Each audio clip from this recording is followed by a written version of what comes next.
రాజన్న సిరిసిల్ల జిల్లా వేములవాడ పట్టణంలోని మండల పరిషత్ సముదాయంలో బీఆర్ఎస్ ఎంపీ అభ్యర్థి బోయిన్పల్లి వినోద్ కుమార్ బుధవారం మార్నింగ్ వాక్ పాల్గొని వాకర్స్తో ముచ్చటించారు.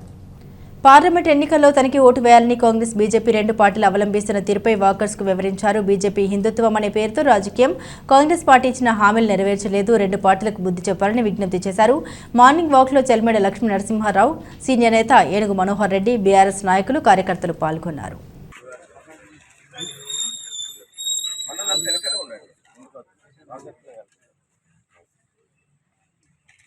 పార్లమెంట్లో తెలంగాణ చాలా ఒక ప్రాజెక్ట్ కట్టి కావేరీ తీసుకుపోతాం నీళ్ళు ఇదైతే పేపర్లో చెప్పి మన వాయిస్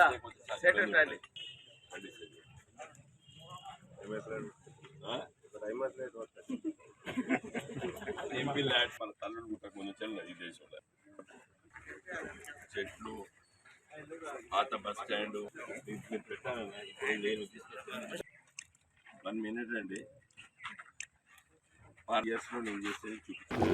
ఇప్పుడు బీజేపీ పార్టీ ప్రచారంలో భాగంగా మత విద్వేషాలు రేకెత్తించడానికి ప్రయత్నం చేస్తున్నది. ప్రధానమంత్రి హోదాలో ఉండి కూడా మోడీ గారు మతాల పేరు తీసుకొని మాట్లాడడం చట్ట వ్యతిరేకము, రాజ్యాంగ వ్యతిరేకము. ప్రమాణ స్వీకారం చేసేటప్పుడు ఏం చెప్తామో, ఇది ఒక భారతదేశం, ప్రజాస్వామ్య దేశం, లౌకిక వాదం అనేది ఈ దేశంలో రాజ్యాంగంలో రాసుకున్నాము.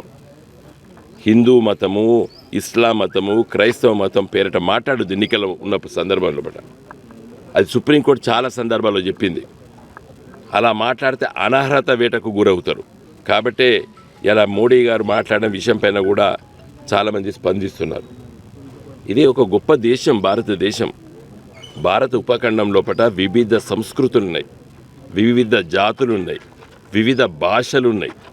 ఈ దేశాన్ని ఇంత సమైక్యతగా ఉంచిందంటే మన భారత రాజ్యాంగం. మన భారత రాజ్యాంగం వల్లనే ఈరోజు దేశం ఇంత గొప్పగా సమైక్యతగా ఉన్నది. ఈ రాజ్యాంగాన్ని కూడా మారుస్తామని చెప్పేసి మరి అధ్యక్ష తరహా పాలన ఈరోజు మోడీ గారికి నా అంత పేరు ప్రతిష్టలు ఎవరు లేదు అని అనుకుంటున్నాడు.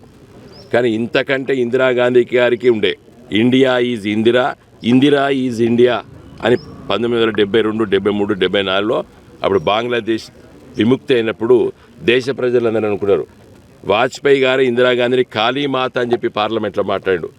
అప్పుడప్పుడు పేరు ప్రతిష్ట చాలా పెద్దగా ఎత్తుపోతాయి, అట్లా టప్ అని కింద పడతాయి. అదే మోడీ గారికి అవుతుంది.